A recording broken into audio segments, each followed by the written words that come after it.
Oi, gente.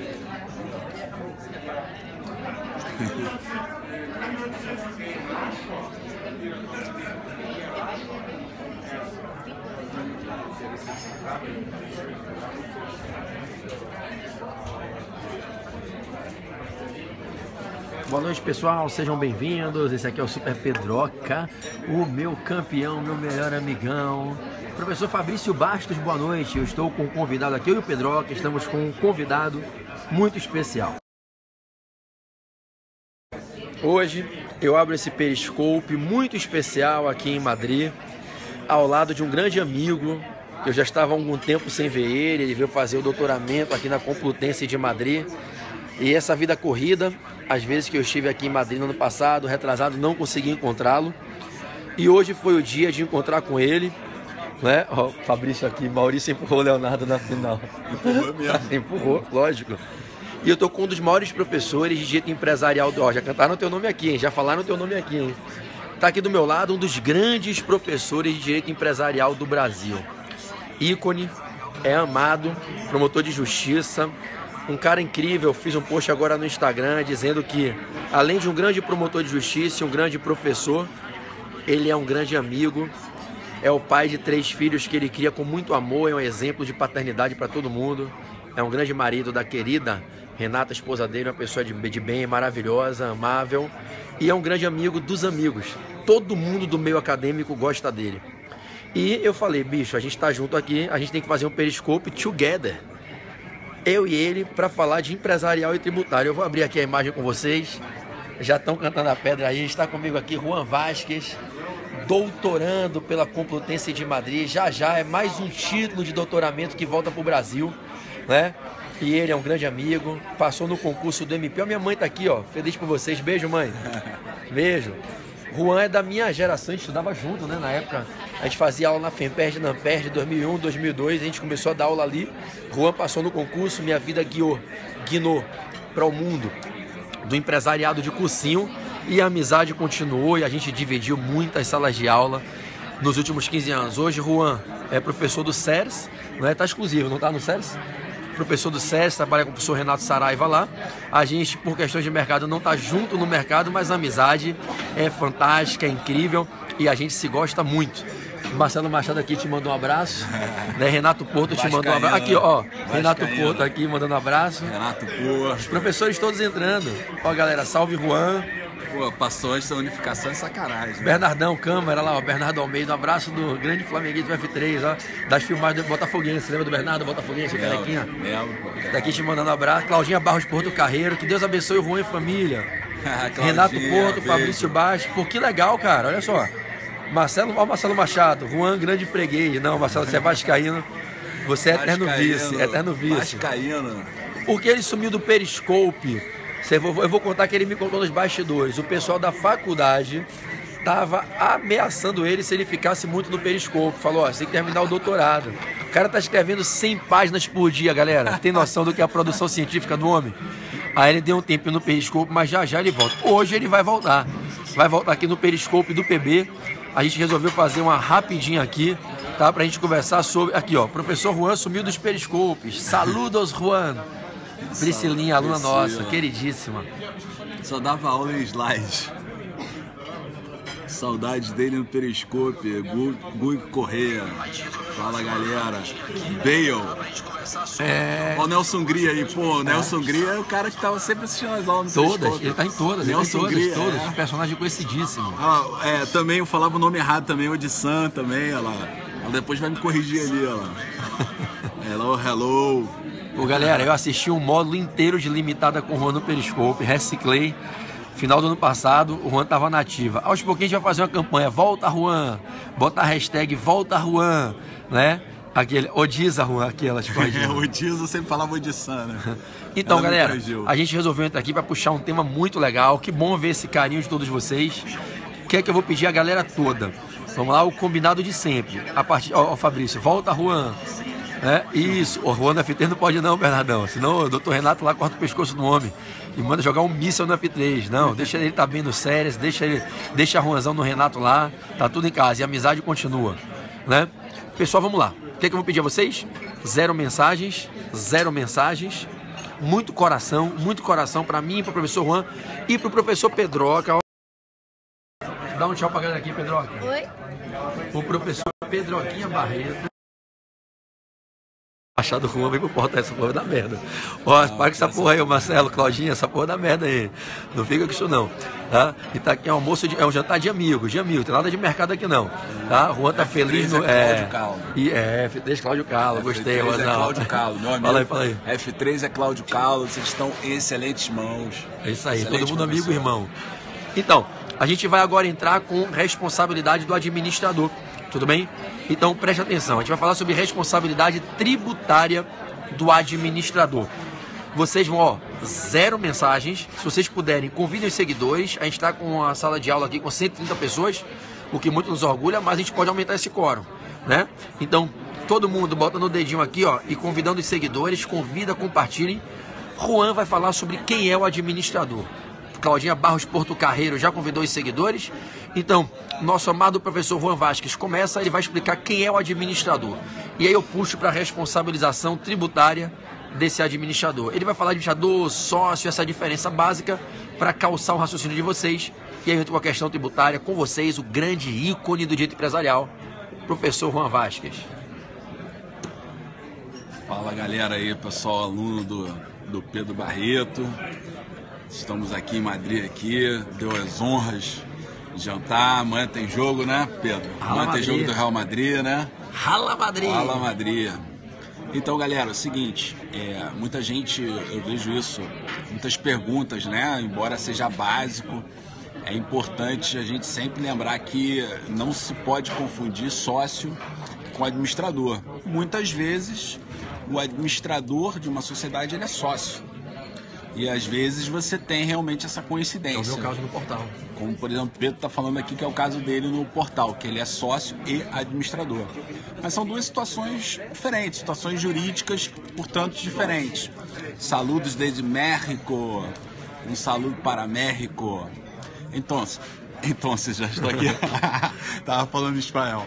Então, olha só, galera. Lembrem-se sempre do seguinte. Na sociedade limitada, por exemplo, você não é obrigado a ser sócio para ser administrador. Você pode ter uma administração em que será exercida por uma pessoa que não seja sócio. O artigo 1061 permite isso. Então essa é uma circunstância que você tem que ficar sempre atento. Vai fazer uma prova, tem que saber que tipo de sociedade o examinador usou como exemplo, né? Perfeito. Se é uma sociedade anônima, se é uma sociedade limitada. Que tipo de sociedade é essa? Então, por exemplo, na sociedade limitada, você pode ser administrador não tendo a condição de sócio. Então vocês têm que tomar cuidado, né? Fazer a separação desses conceitos. Se você é sócio, você tem cotas, você tem ações de uma sociedade. E se você é administrador, você exerce uma função dentro dessa sociedade de organização, de direcionamento das atividades, de política de investimentos e de organização da própria gestão do negócio. Então, muitas vezes, como eu disse, você é sócio e administrador. Para fins tributários, aí o Pedro vai falar isso, é importante, não basta ser sócio. Não basta ser sócio, não é isso, Pedro? Claro, tem que ser o mais administrador. Importante é você ser administrador. E especialmente a época do fato gerador.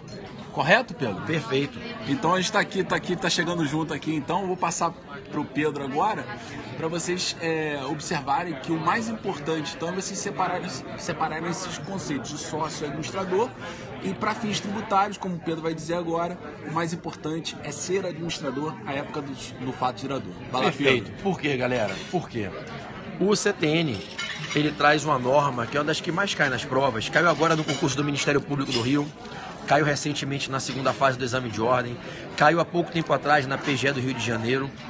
Um quesito que caiu na Procuradoria da República no antepenúltimo concurso, há 3 concursos atrás, foi da específica da PGR, que é a questão que envolve uma norma especial que existe no Código Tributário Brasileiro, que possibilita que o fisco execute pessoal e diretamente administradores de pessoas jurídicas por dívidas tributárias geradas em nome da pessoa jurídica.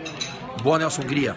O artigo 135, inciso 3º do CTN, ele possibilita que a fazenda possa mover a ação de execução para satisfazer o seu crédito, cobrando o dito valor direta e pessoalmente contra a pessoa física do administrador.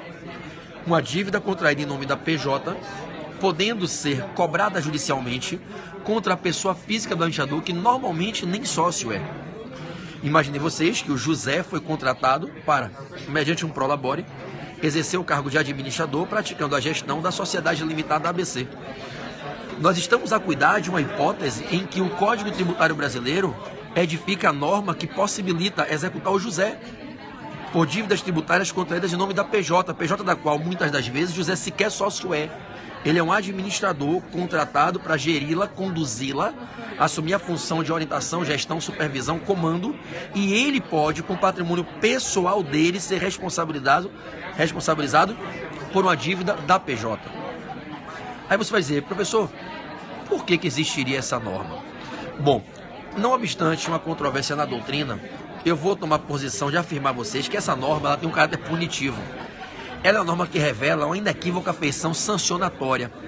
O CTN traz uma norma que busca punir, sancionar a gestão fraudulenta, a gestão ilícita, inibir, ela tem uma tutela inibitória forte, ela inibe que administradores pratiquem atos ilícitos na gestão. E a norma em apreço é uma norma que possibilita direcionar a execução fiscal contra administradores quando dívidas da PJ são contraídas no momento em que a administração dessa PJ é praticada de modo ilícito. O administrador que pratica atos ilícitos, com dolo, com culpa, na gestão, praticando atos de violação à lei ou atos de violação aos atos constitutivos, ora o contrato social, ora o estatuto, a depender do que se aplique naquele determinado perfil de sociedade. Observe que quando um administrador ele tem a função de administrar a sociedade, acima de tudo ele tem que cumprir a lei. Mas não só cumprir a lei. Ele como administrador deve... Estou falando alto, né? Um aqui me dando toque, a gente se empolga, né? O pessoal da mesa do lado me olhando. Europa não é Niterói, né? A gente tá aqui falando alto, o pessoal já começa a olhar feio, né? Quem é esse doido aí? O cara tá achando que ele tá fazendo uma palestra no restaurante. Mas vamos lá, People em Brasil, look to me, let's go, né? Adelante, né? Meu amigo Juan Rasquez olhou para mim e falou: más bajo, las personas están olhando muy feio, bravas. Sí.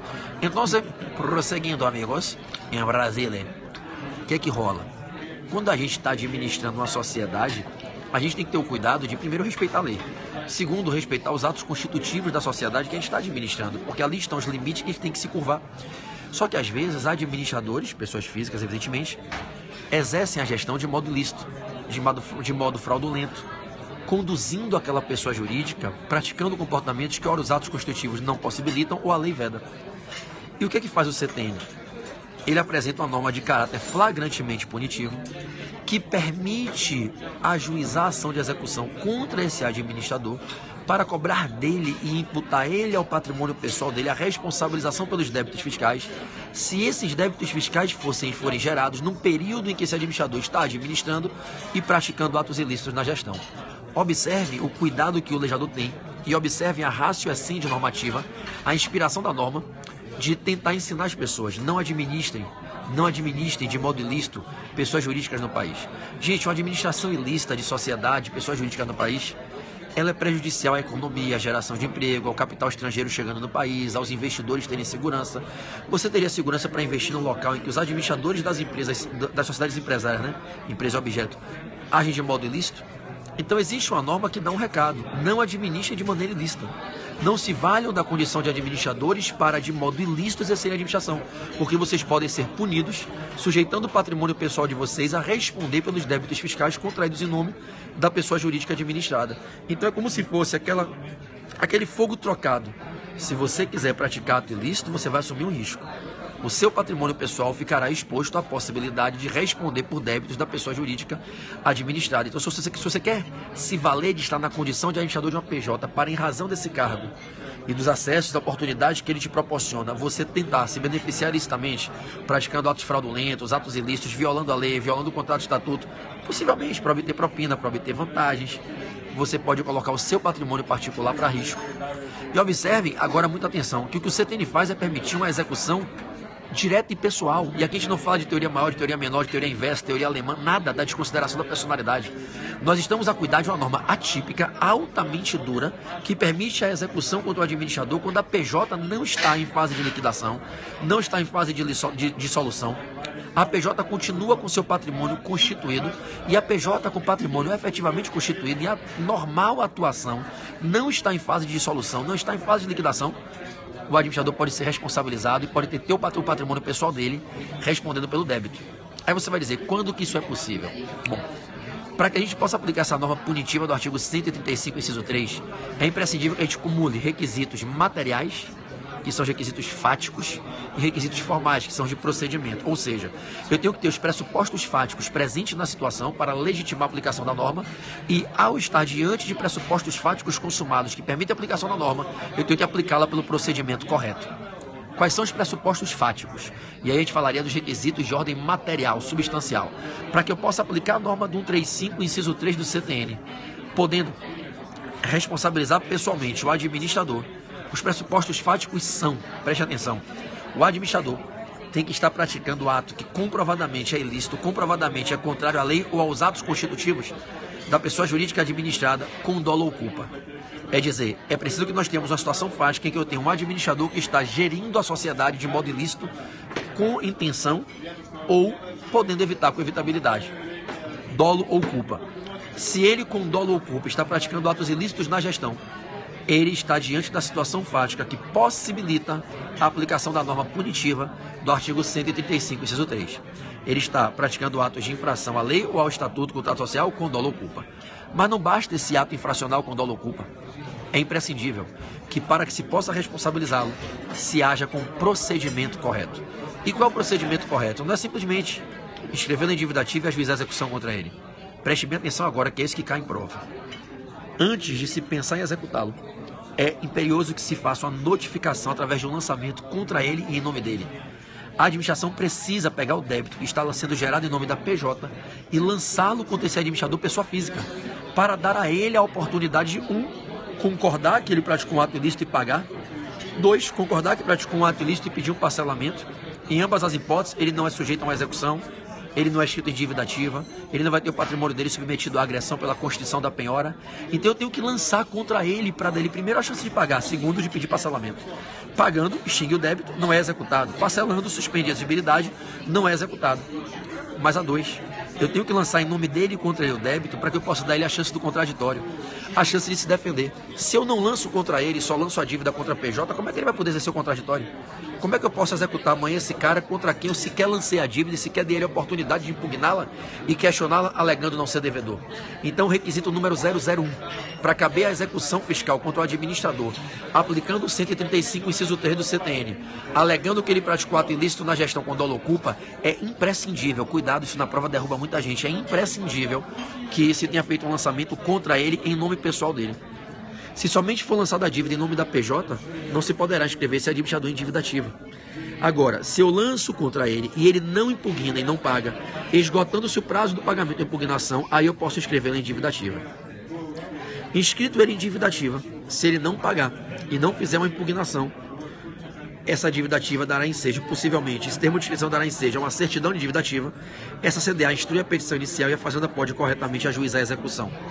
Ajuizada a execução fiscal, requerer-se a citação desse administrador, e aí sim, na execução fiscal, o nome dele constante na CDA, porque estava constante no termo de inscrição de dívida ativa, porque estava constante na notificação de lançamento, aí sim, ele será citado, e aí há uma presunção de validade, ainda que relativa, há uma presunção de validade na CDA, e ele vai ter que se defender sob pena de o patrimônio dele realmente responder e se sujeitar à constrição. Para que a Fazenda possa executar pessoal e diretamente o administrador, aplicando a norma do 135, inciso 3, cobrando do administrador a dívida tributária contra ele em nome da PJ, ela precisa, ao executá-lo, estar com o nome dele na CDA. E para estar com o nome dele na CDA, ela tem que ter colocado o nome dele no termo de inscrição em dívida ativa. E para colocar o nome dele no termo de inscrição em dívida ativa, tem que primeiro lançar contra ele. O grande problema nas situações da vida real ocorria porque a Fazenda, através de um técnico, de um agente administrativo, um agente fiscal, notificava apenas a PJ e não notificava o administrador. Inscrevia em dívida ativa apenas a PJ, fazia a CDA em nome da PJ, ajuizava a execução e requeria a citação da PJ. Aí, quando não encontrava bens em nome da PJ, faziam a emenda da CDA nos autos e pediam redirecionamento automático com a citação do administrador. Nós, advogados tributaristas, com o parecer do MP favorável sempre. O que a gente fazia? A gente entrava com exceção de pré-executividade e pedir ao juiz que declarasse a ilegitimidade passiva do executado, pedindo a extinção da execução em relação a ele, alegando o quê? Alegando que o nosso cliente não poderia estar sendo citado na execução com a emenda do título executivo, com a inserção do nome dele, sem que ele tivesse sido inscrito em dívida ativa e sem que ele tivesse sido notificado extrajudicialmente para ter oportunidade do contraditório. E a jurisprudência se formou no sentido de acolher a nossa tese. Eu ganhei várias causas assim, advogando na seara tributária. Vinha lá a Sociedade Empresária ABC, amigos muitas vezes, Pedrão, tô com um problema, sou administrador da Sociedade Empresária tal e agora acabei de ser citado ontem na execução fiscal contra a dívida de imposto de renda à pessoa jurídica, uma dívida de ICMS, como é que eu faço para sair da execução? A primeira pergunta que eu fazia era, você recebeu algum carnê de lançamento? Não, o lançamento veio, mas foi só em nome da PJ. O que é que a gente fazia? Exceção de pré-executividade nos autos, pedindo ao juiz da execução que reconhecesse a ilegitimidade passiva. A gente nem entrava na discussão se ele praticou ou não ato ilícito na gestão. A gente trabalhava com vício procedimental, com erro improcedendo, entre aspas aqui falando. Porque você só pode botar alguém, José, Caio, Tício, Mévio, Silvio, no polo passivo da execução se o nome dele estiver na CDA ao tempo do ajuizamento. E você só pode colocar o nome dele na CDA se ele for escrito em dívida ativa. E só pode escrever em dívida ativa a ele se ele foi alvo do lançamento. Se eu não lancei contra ele, eu não dei ele a chance do contraditório. Como é que eu vou escrever em dívida ativa alguém contra quem eu não lancei a dívida? Não pode, é impossível. É juridicamente impossível. Eu só posso escrever no termo de dívida ativa aquele contra quem eu formalizei a cobrança. Se eu não cobrar de você, eu não posso escrever no cadastro de inadimplência, eu nem lhe cobrei. Eu só posso escrever no cadastro de inadimplência, no CADIM, aquele contra quem eu lancei o débito. Então, o que acontecia na prática é que a Fazenda não lançava contra o administrador, só lançava contra a PJ, inscrevia a PJ em dívida ativa, CDA em nome da PJ, execução requerendo a citação da PJ. O que é que acontecia? A PJ era citada, o meu amigo Juan sabe disso, que deu muito parecer na MP em ações de execução fiscal nesse sentido. E aí o que é que acontecia? A Fazenda citava, pedia a citação, o juiz mandava citar, era citada a PJ não tinha bens, a Procuradoria ficava vendo navios, emendava na cara de pau, na caneta, fazia um leak paper nos autos, ia na CDA, incluía o nome do administrador, o cara nem estava no cadastro de cara de pau, né? Cara de pau. E aí o cara era citado. A gente entrava com a EPE, não precisava nem indicar bens a penhora para embargar a exceção de pré-executividade, prova pré-constituída, que ele não estava em dívida ativa, nunca recebeu o lançamento e conseguia excluir o nome dele da execução. Na prática, quando a Fazenda fazia isso, executava só a PJ e tentava redirecionar, como é que a Fazenda poderia ter êxito? O que a Fazenda tinha que fazer? Com a execução em curso, ela tinha que fazer fora da execução um lançamento contra o administrador, para que esse administrador, recebendo o lançamento, não pagando e não impugnando, pudesse ser inscrito em dívida ativa. Aí, após a inscrição dele em dívida ativa, se poderia extrair uma nova CDA e incluir essa nova CDA nos autos da execução. Aí sim, você pedia o redirecionamento da execução contra ele, mas não era o redirecionamento automático. Primeiro eu notificava ele extrajudicialmente, dava o prazo. Se ele não pagou e não impugnou, aí eu escrevo ele em dívida ativa. Aí eu extraio uma nova CDA e aí levo essa nova CDA para os autos da execução e aí eu posso redirecionar a execução contra ele e aí eu posso pegar ele e o patrimônio dele. Entenderam, meus amados? É isso. Bom, as pessoas perguntam o que seriam exemplos de ato ilícito na gestão. O Juan vai dar aqui um exemplo, ato travire societate, dissolução irregular societária, são atos muito comuns. Ele vai falar aqui para a gente fazer o fechamento, já encerrar, tá? E aí a gente encerra essa transmissão. Meu amigo Juan, 2 exemplos rápidos de ato ilícito na gestão que levam à responsabilização de um administrador. Você já falou aí, né? Dá um exemplo de ato travires aí pra galera. O ato travires é aquele ato que você pratica que seja evidentemente estranho ao objeto social.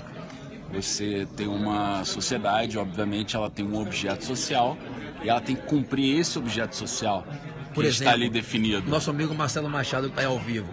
Eu tenho um curso de Direito. O Marcelo resolve dar um curso de bailarinas, para bailarinas. Meu irmãozinho querido, meu irmão, nosso professor Marcelo Machado. Você foi aluno do Marcelo? Fui aluno do Marcelo Machado. Eu também fui aluno do Marcelo Machado, né? Marcelo Machado. Então, imagina que o Marcelo chega no portal e resolve, como administrador, montar um curso de massagem para concurseiros estressados e um curso de balé. Tá fora do objeto social. Como é o nome desse ato? É um ato ultravires. Ultravires societatis. Evidentemente estranho ao objeto social. Eu me lembro assistindo essa aula, sabe com quem? Você estava comigo na sala de aula, com Márcio Guimarães. Márcio de Souza Guimarães. Mestre de todos nós. O cara, nós fomos alunos, ele hoje examinador do MP. Em 2001, eu e o Juan assistindo aula na PERJ e na FEMPERJ, aula com Márcio Guimarães, ato ultravires societátis. E dissolução irregular, o que é dissolução irregular, Juan? Dissolução irregular, você encerra a sociedade faticamente, mas não encerra... Está muito em cima aqui, peraí. Não encerra juridicamente, né? É aquele famoso fecha as portas sem dar baixa, não é isso? Preciso, não dá baixa na sociedade. É engraçado e curioso até você ter tocado nesse ponto de solução irregular, que o STJ tem uma jurisprudência um pouco assim estranha, né, digamos assim, porque para eles a dissolução irregular, súmula 435, é suficiente para você aplicar o redirecionamento da execução fiscal, né? Então, súmula 435, dissolução irregular, te leva ao redirecionamento. Mas, ao mesmo tempo, para desconsideração da personalidade jurídica, eles dizem que não é suficiente a dissolução irregular. Essa questão é bem esquisita, né? Mas, então, é isso, Pedro. Seus alunos aí estão bem orientados já sobre essa questão, né?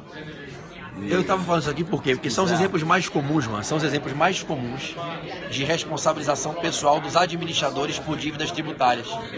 É você ter a dissolução irregular societária ou ato ultravíris. É aquele administrador piroquinha que muda o objeto social, né? E você tá rindo. Não é um cara formal. Você sabe que esse meu estilo, meu favelinha, meu Nenzinho de São Gonçalo, né? Meu menino da piedade, não é aquela pessoa que foi criada, né? Na elite de São Francisco, o menino do Alto Leblon. E ele, quando eu falo assim, piroquinha, ele dá aquela risada, ele não consegue disfarçar. Meu parceiro querido Juan Vasquez, eu falo que ele é o 50% intelectual, né? Eu sou o 50% favelinha. A galera tá me zoando bate-bola, que eu contei a história no Periscope esses dias, que eu era o bate-bola da geral, que eu ia de pirro pra geral do Maracanã, de bate-bola. E aí eu fui fazer estágio em Bangu. De carnaval? Isso, rapaz, que eu ia de 97, 98, 99, eu era o bate-bola da geral. Proibido, né? Foi proibido porque tinha o risco de não saber quem era identificado. Bate-bola com Murilo e Carrasco. Agora eu tô lembrando. E aí eu ia de bate-bola e eu contei pros caras esses dias aqui no presídio em Bangu, fazendo estágio pelo DESIP, Defensoria. Os moleques da Jovem do Flamengo, tudo preso. Aí eu com a defensora, minha primeira semana no estágio, os presidiários tudo me reconheceram da torcida. Aí começaram, bate-bola! Flamenguista, e aí, Flamenguista. E aí o que aconteceu? Tô eu lá sentado para trazer benefício pros caras no presídio, né, com a defensoria. E aí os moleques, advogado, bate-bola virou adé. Bate-bola virou advogado. O resultado, fui expulso do estágio. Quase fiquei preso no presídio junto, quase que eu não saio. A defensora virou pra mim, você é flamenguista? Eu falei, eu era tricolor, doutora Lúcia do Vale. Ela falou assim, você conhece ele? Eu falei, claro que não. Aí os apenados tudo, conheço sim. Ele é meu amigo, vai no 260 pro Maracanã. Me entregaram, né? E Juan é aquela face nobre da amizade, né? É como Fabrício Bastos, Juan Vasquez, é aquela faceta 50% elite da amizade. PB fica com aquele 50% favelinha, né? Fazendo aquele miserê. Mas enfim, vocês estão rindo, né, Fredão? Você é a galera toda. Enfim, acho que ficou claro aqui pra vocês, né? O ensinamento jurídico. A gente tem uma norma super punitiva no 135, inciso 3 do CTN, que aqui a galera pede pra ele voltar pro Periscope. Já pedi, tô falando com ele aqui, tô aqui no processo aqui de lavagem cerebral, né? Então, a gente tem essa norma punitiva que diz que quando alguém administra uma pessoa jurídica tem que ficar esperto para não praticar atos ilícitos na gestão, e se praticar ato ilícito com dolo ou culpa, violando a lei ou os atos constitutivos, pode responder pessoalmente. Exemplos clássicos de atos ilícitos são a dissolução irregular societária e o desvio do objeto social, ato ultra vires societatis, né? Que você não pode praticar de forma alguma, porque isso é, além de tudo, desrespeitoso com o sistema jurídico. Bom, a galera toda pedindo volta Juan, né? Ó, dizendo, todo mundo aqui pedindo volta Juan. Vamos lançar a hashtag volta Juan, quem sabe ele se sensibiliza. Amanhã eu vou estar com ele no Santiago Bernabéu. Juan é um torcedor do Barcelona e rubro-negro fanático aqui. Juan torce pro Flamengo e pro Barcelona. E eu, né? Vou estar com ele amanhã, né? É Flamengo, Juan? Não, de jeito nenhum. É Barcelona? Jamais. Ele torceu do Real Madrid e do Botafogo. Eu sou flamenguista. Barcelona não fica nem na Espanha. Eu torço pro Barça e falo baixinho que aqui todo mundo é Real Madrid. Né? Pra você ter ideia, o pessoal tem uma rivalidade tão grande que meu filho não pode nem andar de mochila do Barcelona aqui em Madrid. Agora, isso em nada muda e nada impede minha amizade, meu carinho com o Juan Vasquez. A galera toda aqui botando Rala Madrid, volta Juan, Rala Madrid, volta Juan. Galera, foi um prazer estar com vocês aqui nessa noite. Deixa o meu beijo, manda seu beijão, Juan, pra galera. Abraço. Que abraço, abraço, cara. Eu tô falando que eu tenho que levar a roupa. Eu tenho que dar uma caprichada nesse menino, né, galera? Vou botar ele passear com o Dom Miguelito. Levar Dom Juan pra passear com o Dom Miguelito. Miguelito é o presidente da noite. Eu acho que é o cara que inventou a arte da miguelagem, que é a arte de dar um migué. A arte do migué, a miguelagem. E o fundador é Dom Miguelito. Sou eu, Dom Miguelito, ele é presidente da noite. né? Vou Sua levar. mulher sabe disso? Sabe, tá sempre comigo, minha parceira, lógico, tudo nas claras, tudo holofote em cima, né? Eu ando, amigo, com aquelas coleiras de canela, aquelas caneleiras, qualquer merda pita. Minha mulher é faixa preta, rapaz. Minha mulher, se eu der um pingo fora da curva, é voadora do pescoço. Ela tá assistindo aí. Tá assistindo ao vivo, lógico que é. Ó, amor, love you, muita coisa, te amo, sou mate. Tô aqui com meu irmão. Ela perguntou, você vai jantar com quem em Madrid? Porque se for com Caio Tissimev, não pode não, é com Juan Vasquez. Não vou falar que ao vivo que é Caio Tissimev, porque eu queimo os caras, né? Mas tem os amigos perigosos, não tem aqueles ratos super mouse. Tem um que se eu dissesse aqui que tá comigo, minha mulher pega um avião e vinha pra cá na hora. Ó, vou falar sobre daqui, ó. Esse aí não posso sair com ele nunca, que minha mulher sabe que ali dá problema, né? Agora, Juan Vasquez não, tô aqui com o Juan, minha mulher, Juan, bom menino, né? Mande um beijo pra Renata, tudo em casa. Então é isso, viu, galera? Foi um prazer compartilhar esse Periscope. Vou aqui pedir nossa conta. Olha o outro professor que tá ali agora aqui na mesa, olha lá. Risadinha. Até sabe, né? Ele sabe que é com ele. Esse aqui é o campeão, rapaz. Esse aqui é o melhor de todos. Dom Pedroquito. Ele já zerou esse jogo aí quantas vezes, já? Já zerou, Pedro? Dá um tchau pra galera aqui, vai. Nem olhou, tá lá concentrado.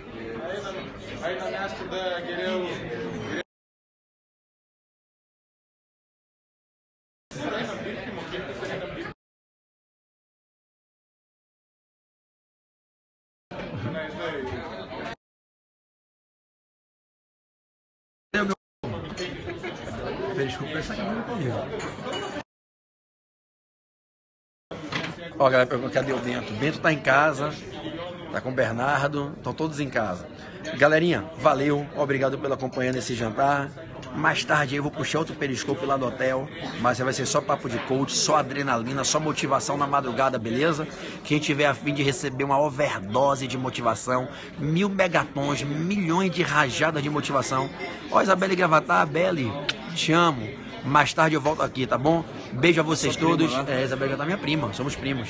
Fiquem na paz de Deus, um beijo, até a próxima no Periscope, periscopetando, valeu, galera! Gostou do Periscope, o Periscope, periscopetando, obrigado pelos coraçõezinhos, valeu, people, fala Pedroca, vem cá.